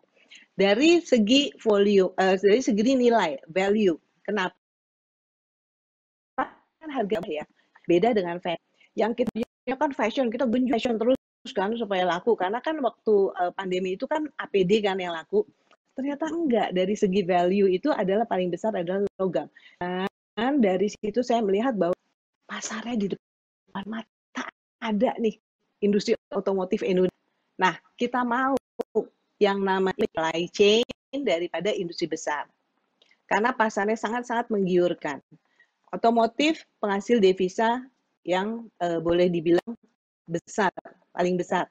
Itu namanya industri tembakau ya. Nah, oleh karena itu kami menyasar ke sana. Kerjasama sama IKM Tegal membangun ekosistem tersebut. Tidak sendiri, kami kerjasama perusahaan otomotif. Jadi bagian suplai. Kami kerjasama sama pemerintah daerah. Kebetulan bupatinya perempuan. Jadi kalau perempuan sama perempuan colek-colekan lebih cepat gitu loh. Nah, di situ bagi provinsi Jawa Tengah, kebetulan kepala sangat agresif provinsi Jawa, bupatinya agresif, benar aware terhadap ekonomi ya. Nah, dari program itu ternyata tahu nggak Mbak Peti, berapa yang bisa dijual oleh mereka? Mereka bisa dapat untuk 400 juta operasinya, karena kita bikin kopi gitu loh, supaya apa? Supaya lebih mudah menggerakkan industri kecil menengahnya. Nah, aku membangun di sana yang melalui dana alokasi khusus itu kita bangun rumah produksi, kita bangun workshop yang juga berfungsi sebagai gudang gitu loh. Nah, jadi IKM-nya itu bikin barang separuh jadi, setengah jadi. Nah, nanti dikirim ke IKM. Sudah ada yang menampung. Yang dibuat adalah komponen motor. Itu. Karena kenapa komponen motor? Komponen motor kan cepat aus tuh. Lebih sering yang kami buat adalah ke sana. Sehingga ternyata syukur alhamdulillah juta. Dan kami ajarkan menggunakan digitalisasi 4.0. Ya. Making Indonesia 4.0 kan harus diimplementasikan. Kementerian Perindustrian kan inisiatornya. Nah, jadi yang namanya bahan baku tuh, Mbak Peti, dari lembaran baja, ya, itu langsung dicatat secara digital. Jadi ketahuan tuh, lembaran baja tuh kalau mau bikin suatu barang, misalnya A ya, itu jadinya 10. Ternyata jadinya 9. Bisa ketahuan. Satunya kemana. Sehingga di situ kita bisa tahu, ternyata ada defect. Itu. Nah, kenapa defect? Kita tahu di mesin apa nih? Itu teridentifikasi semua. Karena kita pakai yang namanya ERP. Jadi di situ yang namanya IKM komponennya ikutan, yang namanya startup-nya juga ikutan, karena di situ aplikasi. Jadi memang saat ini nih nggak mungkin deh kerja sendirian, memang harus sama-sama. Nah, jadi kalau menurut saya tadi saya agak sedikit nih bukan berseberangan ya, lebih kalau kami itu lihatnya adalah yang penting itu adalah pasar tuh butuh apa dulu supaya si IKM itu bikin produk yang tidak disukai pasar. Jadi yang paling penting itu dulu. Ini pemerintah yang harus ada di sini. Pemerintah yang harus informasikan kepada industri-industri kecil menengah tersebut. Bikinnya apa? Karena ini evaluasi atau monitoring ini nggak murah, Mbak Peti. Nggak bisa. IKM bikin nggak bisa. Oke. Jadi ekosistemnya seperti itu, Mbak. Oke, ini menarik ya, tadi semua pembicara sebelum Bugatti bilang soal kolaborasi gitu. Dan Bugatti dan teman-teman di Kementerian Perindustrian dari sejak awal sudah menyadari ini juga karena fungsinya Kementerian Perindustrian ya, bahwa nggak bisa kerja sendiri, kita harus kerja dengan kementerian-kementerian lain gitu. Sangat menarik yang disampaikan oleh Bugatti, dan apakah teman-teman dari UKM yang sesuai dengan apa yang dikembangkan oleh Departemen Perindustrian juga mungkin dengan Pemda setempat gitu. Tadi Bugatti menceritakan bekerja sama dengan beberapa pemerintah daerah. Kita nih UKM harus nyolek siapa? Kalau mau masuk ke dalam putaran ekosistemnya Departemen Perindustrian ini, Bugatti. Mungkin Ibu Gati bisa menyampaikan website atau harus datang ke kantor apa di kotanya masing-masing? Ya. Jadi yang paling penting pertama adalah mereka harus hubungi Kepala Dinas Perindustrian di kabupaten, kota, atau provinsi. Itu yang paling penting. Nah, kalau misalnya susah, itu kita buat mereka mudah. Gimana? Kita punya website www.kemenperin.go.id. Nah, nanti di situ ada khusus untuk Direktorat Jenderal Industri Kecil dan Menengah dan Aneka. Nah, masuk ke situ. Selain itu, kan kadang-kadang buka website tuh suka susah ya. Nah, saya permudah lagi. Kami bikin yang namanya Instagram. Kami buat juga Facebook untuk yang umurnya udah saya lah gitu loh. Di situ bisa chatting nanti, butuh apa, kemudian kami promosikan di situ. Program-program yang kami fasilitasi itu apa aja sih, sehingga masyarakat tuh tahu. Kalau mau butuh pelatihan, sesuatu pelatihan, oh ada di Dijen Ikma nih, kapan nih mulainya nih? Ada. Nah terakhir saya bangun yang namanya rumah kemasan. Karena produk-produk kita Mbak Peti tahu sendirilah udah bagus-bagus, tapi kalau kemasannya jelek harganya kan jadi turun. Apalagi produk makanan yang IKM tuh paling banyak tuh 38% adalah industri makanan. Nah, kalau misalnya pisang goreng lah, kalau dibungkus kertas koran kan kita makannya, tapi kalau dibikin packingnya. Nah, untuk kemasan ini kami bikin juga secara online. Gitu. Jadi kita ajarkan secara online bagaimana caranya memilih produk kemasan yang baik untuk yang bahan baku kemasannya gitu loh. Benar. Karena itu kan berbeda-beda ya. Kalau buat makanan tuh harus food grade misalnya gitu. Ya. Kemudian bagaimana mencari mesin untuk bikin kemasannya. Kita ajarin juga secara online. Kemudian kalau mau dapat fasilitas secara gratis untuk desainnya, kami fasilitasi juga. Itu. Jadi semua dilakukan secara digital. Karena memang udah sebuah keniscayaan ya Mbak Peti ya, yang namanya digitalisasi. Yes. Itu Mbak. Oke, Bu Gati terima kasih banyak. Saya masih punya pertanyaan sebenarnya tentang Dekranasda, tapi nanti kita simpen ya, biar teman-teman penasaran. Tadi banyak sekali yang bertanya IG-nya apa sih Bu Gati? Kementerian Perindustrian maksudnya? Ditjen Ikma. Ditjen Ikma. IG-nya langsung aja Ditjen Ikma huruf kecil semua. Oke, teman-teman. Nah, nanti di situ bisa tahu tuh berbagai macam program-program informasi apa aja. Oke, jadi Ditjen Ikma. Nanti teman-teman bisa browsing di tempatnya masing-masing. Ibu Gati terima kasih banyak. Nanti saya akan kembali ke Ibu Gati setelah ini. Thank you so much. Saya mau ke Mbak Nita Yudi sekarang. Hai Mbak Nita. Hai Mbak Peti, apa kabar? Cantik sekali kerudungnya warna pink sama dengan warnanya IWF nih, Indonesia Women's Forum. Menyesuaikan Mbak. Menyesuaikan, udah pasti perempuan harus selalu color code coordination ya. Mbak Nita sebagai Ketua Ikatan Wanita Pengusaha Indonesia, kita tahu Mbak Nita sangat memperhatikan kehidupan para wanita pengusaha ya, atau pengusaha wanita ini. Pertanyaan saya yang pertama tuh sebenarnya iklim usaha di Indonesia ini ramah perempuan nggak sih? Dan jika tidak atau belum, itu apa yang paling mendesak untuk diatasi?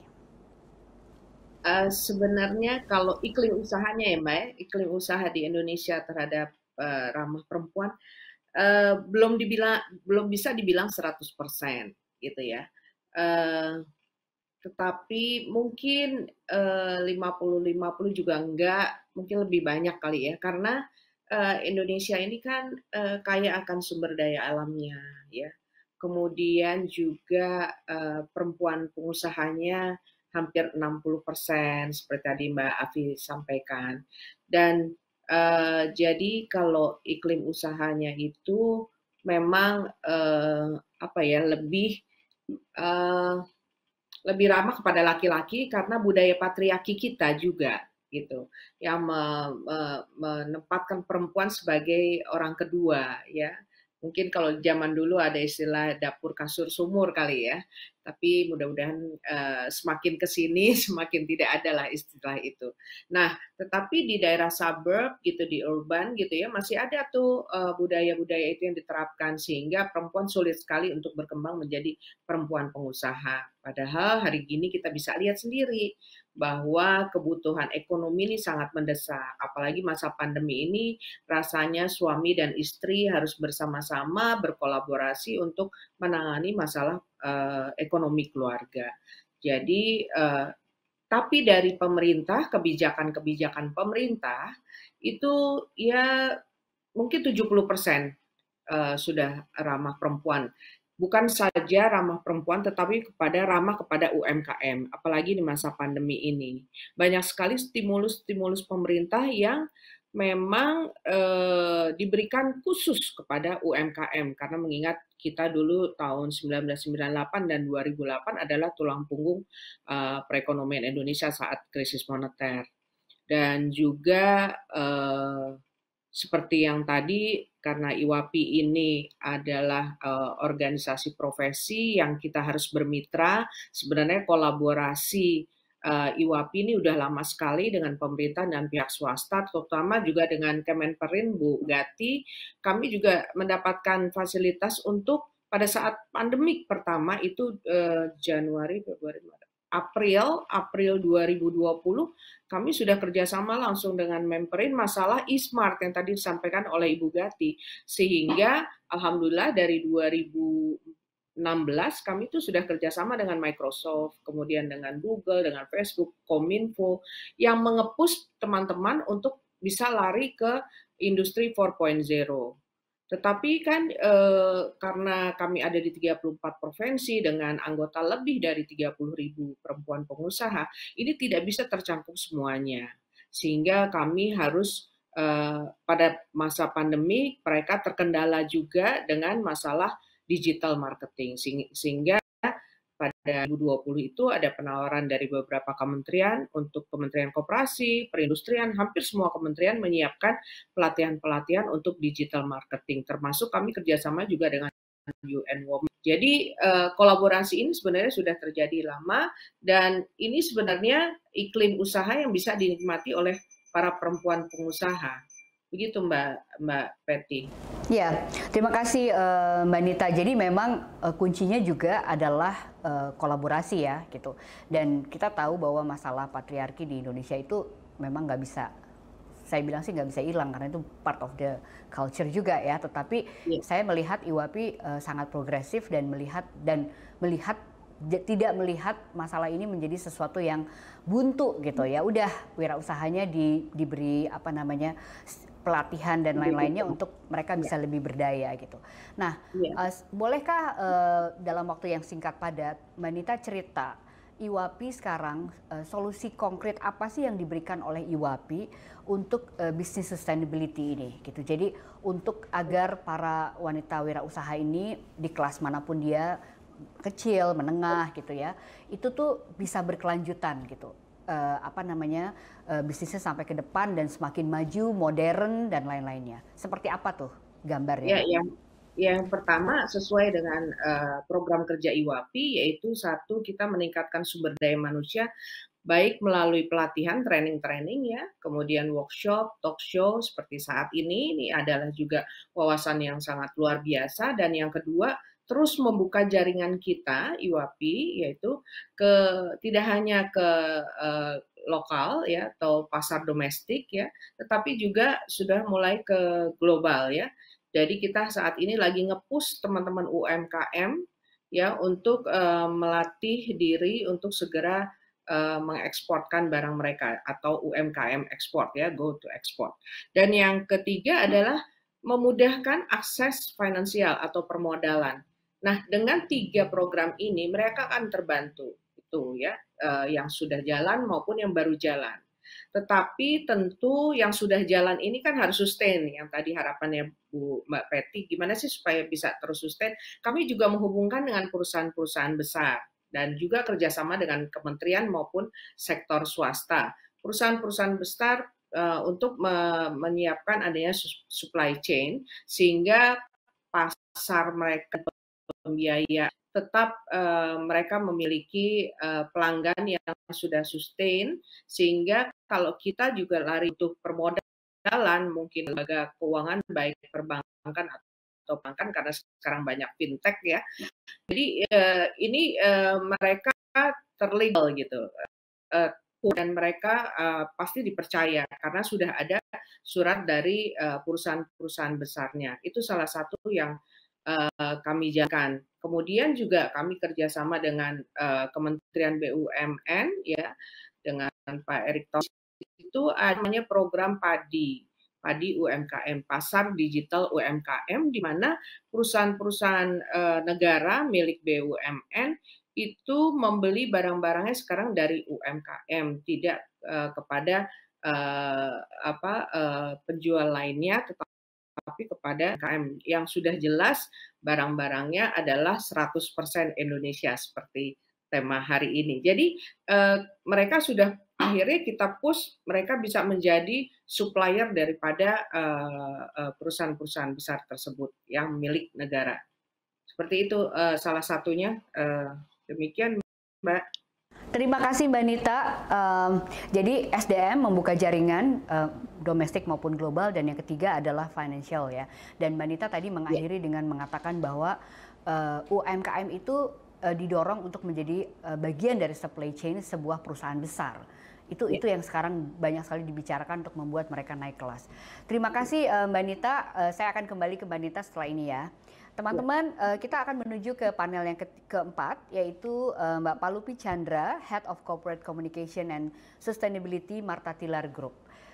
Mungkin bisa dipindahkan kameranya. Oke, Mbak Palupi, kita jumpa kembali. Jadi kalau kita mendengar apa yang disampaikan oleh tiga pembicara sebelumnya, ini pertanyaannya pas banget ditanyain ke Mbak Palupi ya.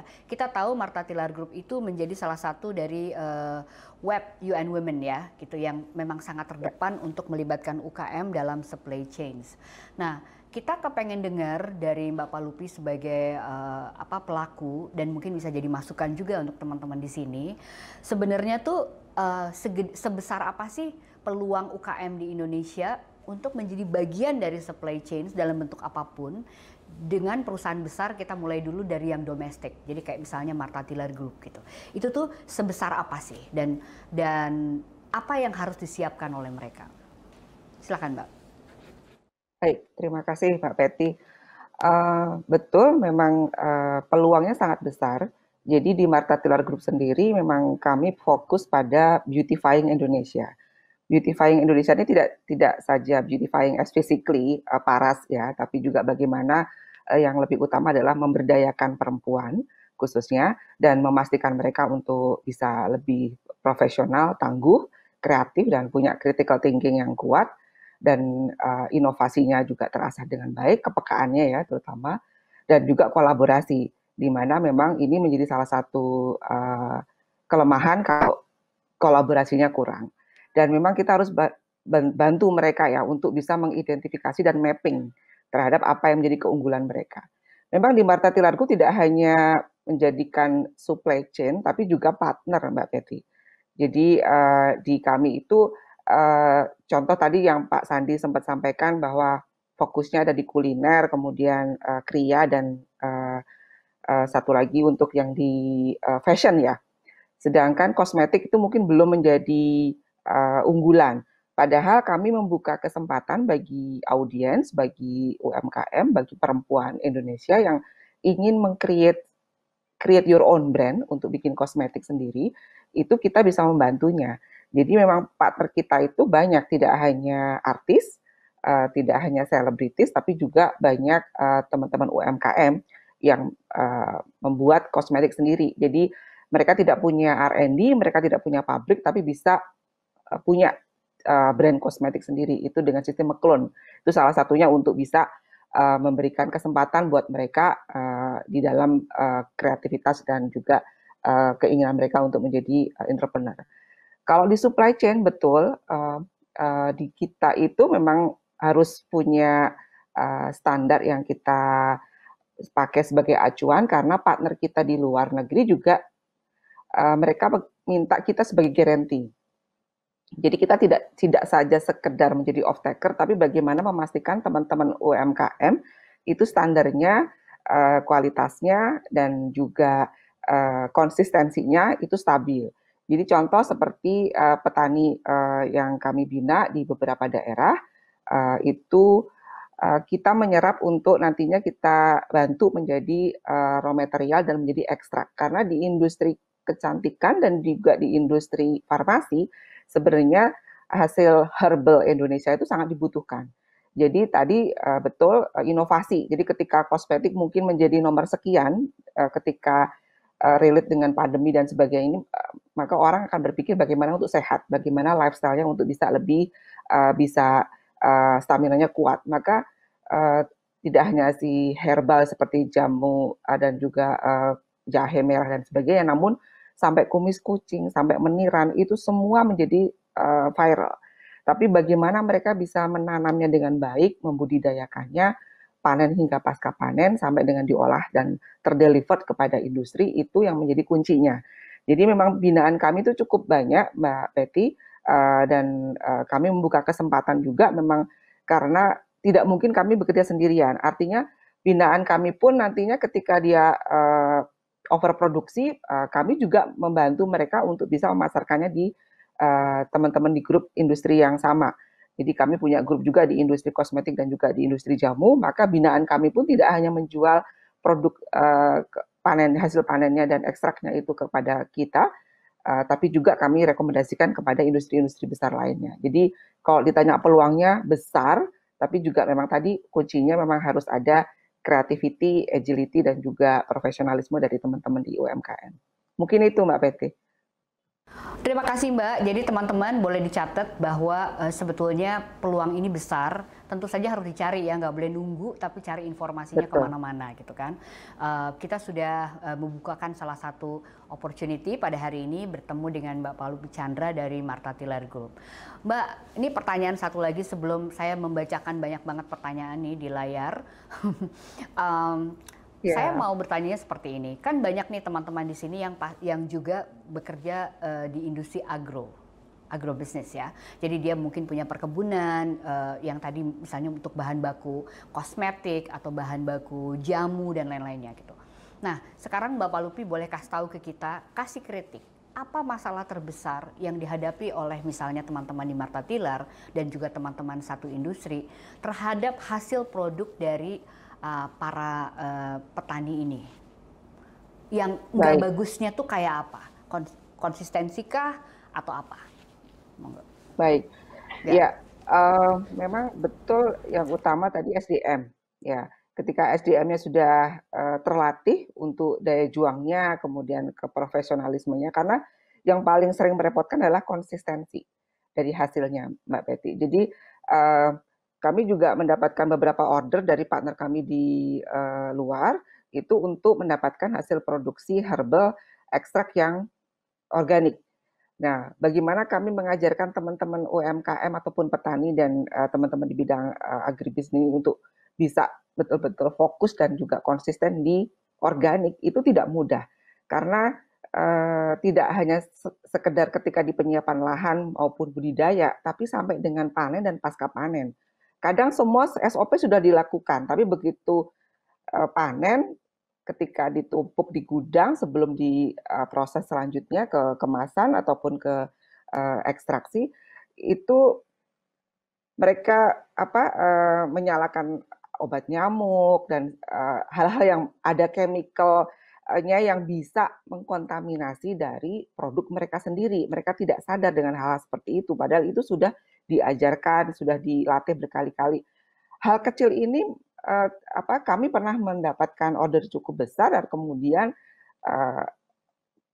kontaminasi tadi terdeteksi ya dalam partikel dari si herbal tersebut. Akhirnya di drop, di reject. Jadi itu kerugian besar dan kemudian mereka kapok karena tidak diterima hasilnya. Jadi daya ininya kalau dikritik kembali itu kemudian merasa ciut nyalinya, kemudian ada merasa bahwa kok bisa saya sudah menjalankan semua ini, tapi nah itu kita pelajari betul, kita evaluasi betul salahnya di mana, apanya yang membuat kok bisa ini terjadi. Jadi ini proses Mbak Peti, jadi itu nggak mudah karena teman-teman ini ada faktor cuaca yang mereka juga terpengaruh, faktor hama juga yang mereka terpengaruh di industri pertanian ini, dan faktor tadi organic planting itu ketika kita sudah pegang certified itu konsisten, nggak boleh lagi pakai pestisida, nggak boleh lagi hal-hal yang bersifat chemical ada di dalamnya dalam setiap rangkaian proses produksinya si teman-teman UMKM. Ini yang salah satu contoh tadi di agronomi yang Mbak Betty tanyakan, konsistensi Mbak.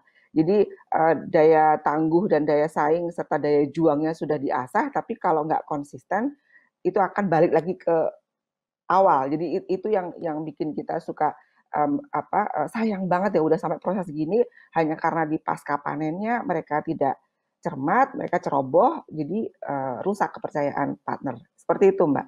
Oke, nah teman-teman, seperti saya duga juga bahwa soal konsistensi ini kalau di UKM tuh memang menjadi problem ya gitu, dan kita melihat bahwa ini adalah salah satu kunci dari profesionalisme. Jadi sama dengan wanita bekerja, wanita UMKM itu juga harus profesional gitu ya Mbak Palupi ya.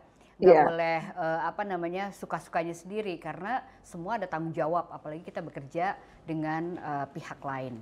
Mbak Palupi, terima kasih banyak untuk pencerahannya. Mudah-mudahan teman-teman bisa mendapatkan informasi ini. Saya akan kembali ke Mbak Palupi setelah ini. Teman-teman, saya akan mencoba membacakan atau memilihkan pertanyaan-pertanyaan yang sudah banyak muncul di sini. Mungkin nanti saya akan minta para pembicara untuk bergiliran menjawab pertanyaan-pertanyaan ini. Dan saya mungkin boleh ke Mbak Nita Yudi dulu. Oke. Untuk Mbak Nita Yudi, saya akan memilihkan pertanyaan dari Desi di Tanjung Pinang. Ini dari Danisa Kreatif. Ini pas banget yang jawab ini harus Mbak Nita, dan Mbak Nita boleh jujur menjawab ini karena rakyatnya Mbak Nita nih UMKM banyak ya. Desi ini bertanya seperti ini, apakah sudah tepat pelatihan-pelatihan skill up untuk UMKM yang biasanya one man show dan tiba-tiba diberi materi yang skala diploma? Bukankah tidak lebih baik menjadikan tiap UMKM yang punya potensi menjadi juara atas kemampuannya masing-masing? I think this is a good question.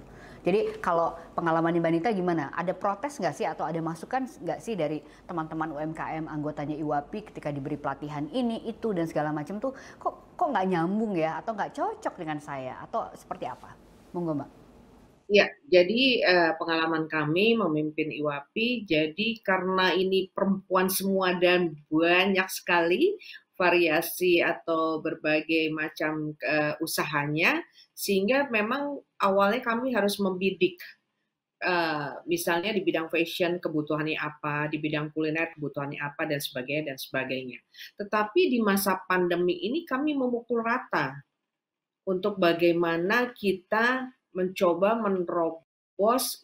Yang pertama adalah memberi semangat dulu, motivasi dulu, bahwa pandemi ini bukan segala-segalanya yang kita harus mati dan sebagainya.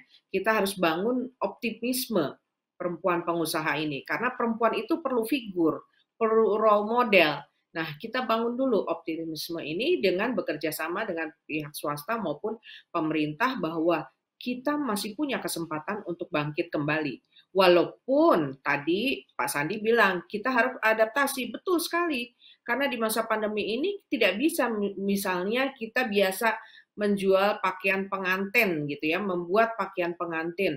Nah, ini sekarang untuk acara merit saja tidak diperbolehkan dulu, sehingga sangat-sangat tidak relevan di situ. Nah, ini mereka akhirnya harus beralih bikin masker, bikin APD, bahkan ada yang membuat pakaian pengantin ini akhirnya karena dia ahli di bidang kuliner, sehingga dia menjual rendang dan sebagainya. Dan kebutuhan daripada perempuan-perempuan pengusaha ini memang juga disampaikan kepada kami DPP mereka adalah karena kita tiap tahun ada rakernas. Walaupun masa pandemi kita melakukan rakernasnya melalui Zoom meeting, sehingga dari rakernas itu kami tahu kebutuhan yang mereka butuhkan apa setiap daerah. Kami butuh ini, dan itu yang kita lakukan, bahwa kita harus membuat pelatihan yang tidak hanya sekali tetapi sustain. Contohnya di sini tadi Mbak Peti sudah menyapa Bu Sof. Kebetulan beliau juga adalah Wakil Ketua Umum Bidang Pendidikan, dan beliau ini dengan timnya membuat tim Pokja Badan POM. Nah, untuk yang kemarin kesulitan untuk mendaftar ke Badan POM, kita bikin pelatihannya kerjasama dengan Badan POM dan Kementerian Kemenko PMK. Kita buat webinarnya sampai berapa series gitu, sehingga masa pandemi ini adalah saat untuk kita belajar kembali. Nah, belajar ini kan berarti memberi ilmu tambahan yang kemarin-kemarin kita tidak tahu. Tetapi teman-teman yang memang tidak butuh Badan POM, mereka tidak akan hadir di dalam webinar yang kita laksanakan. Dan yang lainnya juga begitu. Contohnya kita kerjasama dengan salah satu market Indonesia terbesar gitu. Nah, jadi seperti itu Mbak. Kita berusaha sebagai IWAPI, pengurus IWAPI DPP itu memberikan pelayanan yang terbaik gitu. Jadi harus cari partner kemana-mana. Ya, partner yang satu. Contohnya, ini Mbak Afi Dewan Konsultasi DPP. Kemudian Bapak Lutfi, ini Bu Marta Dewan Konsultasi DPP juga. Jadi banyak orang-orang yang pintar yang ada di DPP yang memang saya sengaja minta untuk bisa mendampingi. Dan termasuk Ibu Gati, ini begitu pandemi, telepon-teleponan, Bu, gimana ini gini? Oh iya, kita ada program e-smart, kita ada ini, ada ini. Jadi semakin itunya kita banyak teman, kolektif ya. Sehingga apalagi ada IWF ini. Jadi ini semua perempuan-perempuan Indonesia bisa mendengarkan bahwa kita perlu sekali networking, banyak teman dan networking yang memang betul-betul berguna untuk usaha kita. Gitu. Oke. Begitu Mbak Betty. Yes, terima kasih Mbak Nita. Ya, terima kasih Mbak Nita. Semoga bisa menjawab ya Mbak Desi. Jadi kalau saya bisa simpulkan sebenarnya kita nggak usah takut dulu atau melihat, aduh ini penting nggak ya, atau ini sesuai nggak dengan saya gitu. Bagaimanapun ketika kita tidak tahu apa-apa, sebaiknya kita memang mencoba banyak gitu. Nanti dengan berjalannya waktu, pelatihan-pelatihan itu Anda akan bisa tahu, oh yang ini berguna untuk saya, yang ini mungkin belum berguna sekarang, mungkin berguna nanti gitu. Tapi kalau misalnya ada kesempatan, kalau saya sih ambil aja. Seperti Bang Sandi tadi bilang kan, gercep aja udah ambil gitu. Karena kesempatan mungkin tidak datang 2 kali. Gitu ya Mbak Nita ya? Gercep, geber, sama gaspol. Yes, gaspol. Oke, saya mau ke Mbak Afi nih Mbak Afi. Saya ingin membacakan pertanyaan dari Rahman Novita dari Lana Art. Ini tentang persaingan dengan banyaknya barang impor yang masuk secara ilegal ke Indonesia dan memenuhi online shop. Itu kita menjadi rahasia umum ya Mbak Afi gitu. Rahma sebagai wirausaha ya tentu saja sangat terganggu dengan hal tersebut karena ujung-ujungnya banyak pembeli kita ya dia akan milih yang lebih murah gitu. Nah mungkin Mbak Afi bisa mengelaborasi ini, apa hal yang paling utama selain yang udah disebutkan tadi untuk bisa kita adep-adepan nih dengan barang-barang import ilegal ini. Silahkan Mbak.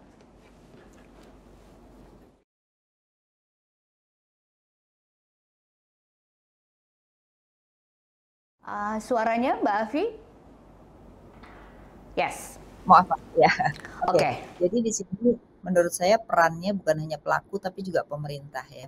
Jadi pemerintah juga harus mulai aware ya terhadap era online ini. Ternyata kalau kita lihat pertumbuhan perdagangan atau pertumbuhan secara online naik, tetapi lebih banyak barang-barang import, itu harus diakuin sebenarnya. Nah oleh karena itu di dalam memberlakukan PPN atau pajak ini harus dipilah-pilah. Kalau memang di Indonesia itu tidak ada dan tidak punya kemampuan, maka itu sebenarnya nggak apa-apa barang itu masuk gitu ya, tanpa pajak.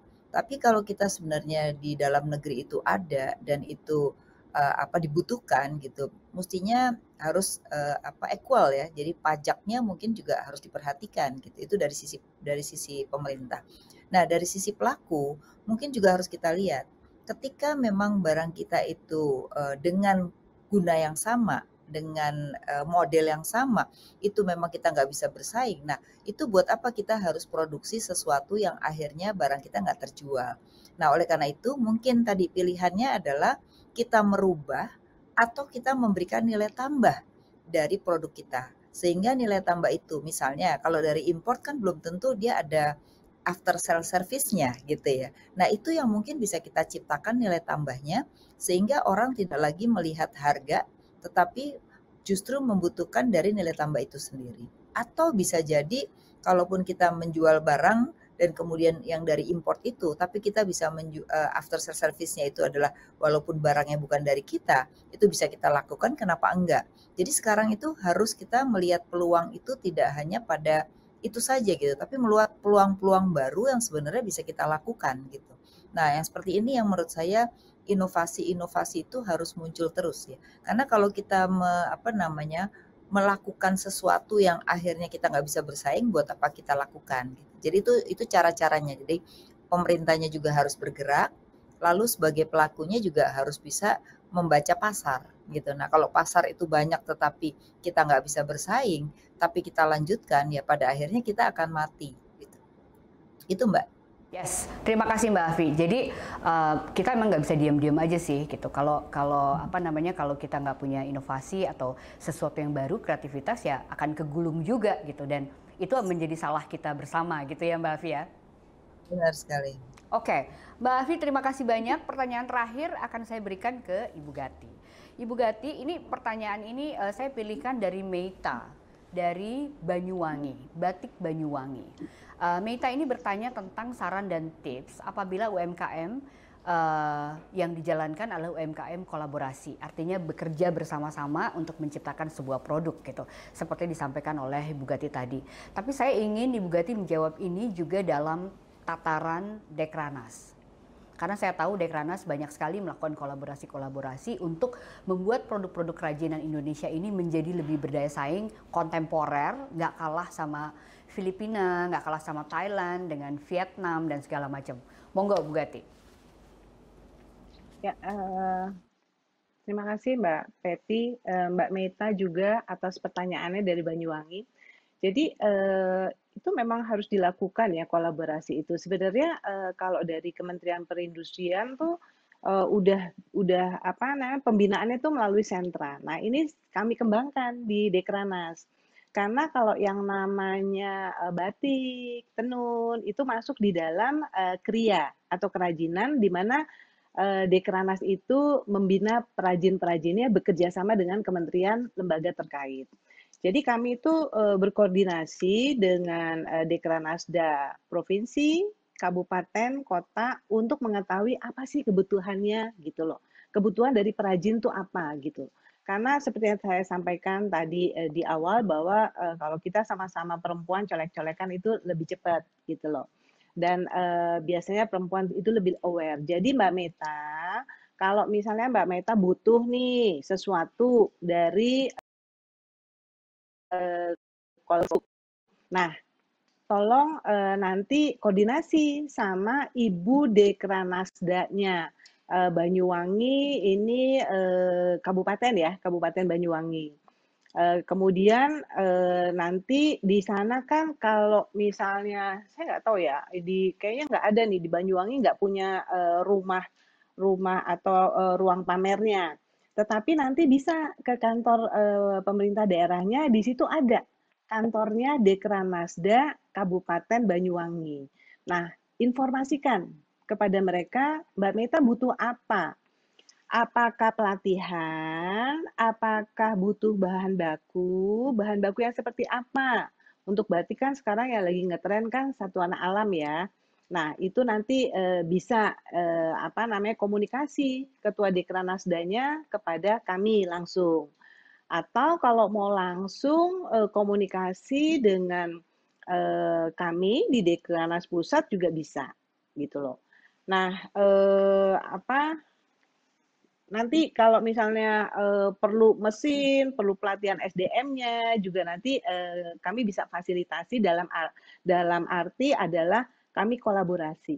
Kolaborasi juga sama kementerian lembaga terkait karena ada 11 kementerian yang menjadi pembina di Dekranas. Jadi ada Kementerian Perindustrian, Perdagangan, Dalam Negeri, Parekraf, kemudian ada Kementerian Koperasi UKM, BUMN, SDM, Perhubungan, Kominfo, dan Kemendikbud, serta Kementerian Sosial.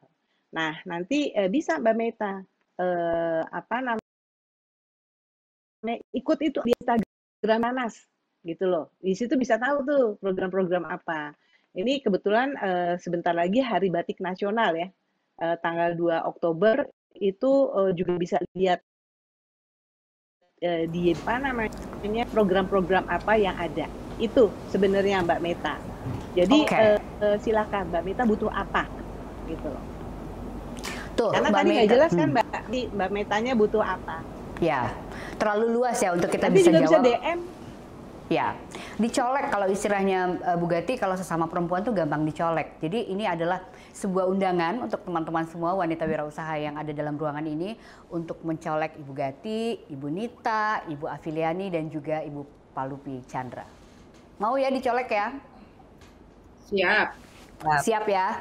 Oke, dan tadi Ibu Gati dan teman-teman yang lain juga udah menyampaikan sekarang kita gampang ada Instagramnya untuk masing-masing kegiatan para pembicara ini. Anda bisa langsung berhubungan di situ juga, di Ditjen IKMA, di IWAPI, kemudian di Dekranas dan di lain-lainnya. Saya harus mengakhiri obrolan kita yang seru ini pada pagi hari ini. Ini sangat mencerahkan dan membukakan wawasan bagi teman-teman wanita wirausaha. Sekali lagi terima kasih untuk Ibu Insinyur Gati Wibawaningsih MA, Sekretaris Jenderal Dewan Kerajinan Nasional, dan juga beliau adalah analis kebijakan ahli utama Dirjen Industri Kecil, Menengah dan Aneka, Kementerian Perindustrian Republik Indonesia. Kemudian terima kasih kepada Ibu Insinyur Nita Yudi MBA, Ketua Ikatan Wanita Pengusaha Indonesia. Kemudian terima kasih untuk Ibu Palupi Chandra, Head of Corporate Communication and Sustainability dari Marta Tilar Group, dan terima kasih juga saya sampaikan untuk Dr. Afiliani SAMSI, ekonom dari Indef dan Sekretaris Komite Ekonomi Nasional. Terima kasih banyak ibu-ibu sekalian. Indonesia Women's Forum sangat terhormat bisa mengundang 4 ibu ini untuk acara kita pada siang hari ini. Sekali lagi teman-teman, terima kasih untuk kehadirannya. Kita nanti akan segera menuju ke panel yang kedua. Sekali lagi terima kasih banyak. Thank you Mbak Nita, Mbak Afi, Ibu Gati dan juga Mbak Palupi. Sampai jumpa kembali. Saya Peti Fatima undur diri dulu dan saya kembalikan ke Syahnas Suhartono. Selamat siang.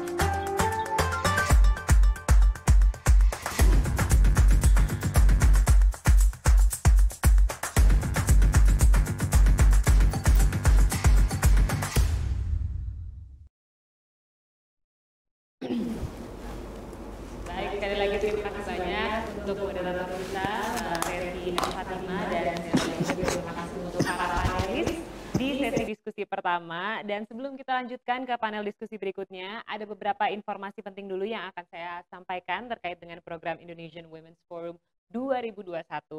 Jadi selain conference yang saat ini sedang berlangsung di dalam Digital Hall Indonesian Women's Forum, Anda bisa menemukan berbagai fitur yang bisa Anda kunjungi. Jadi di Exhibition Hall ada virtual fest yang menghadirkan tenan produk lokal yang sedang hits.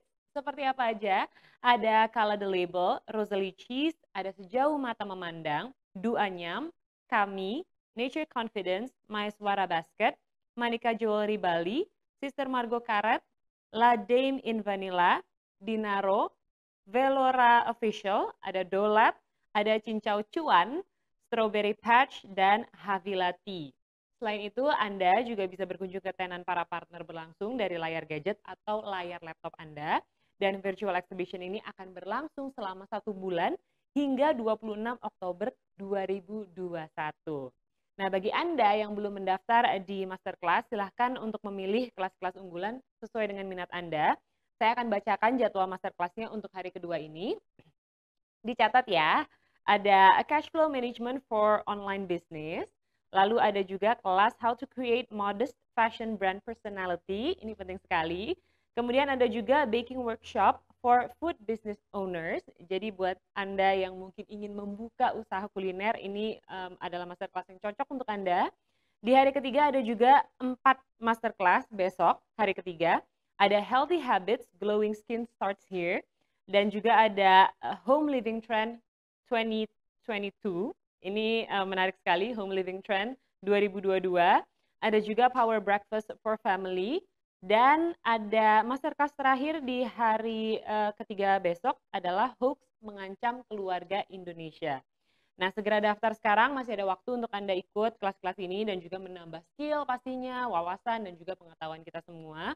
Dan sembari kita menunggu panel berikutnya, akan kami tampilkan video edukasi dari para partner dan kami akan kembali setelah tayangan video-video berikut. Selamat menyaksikan.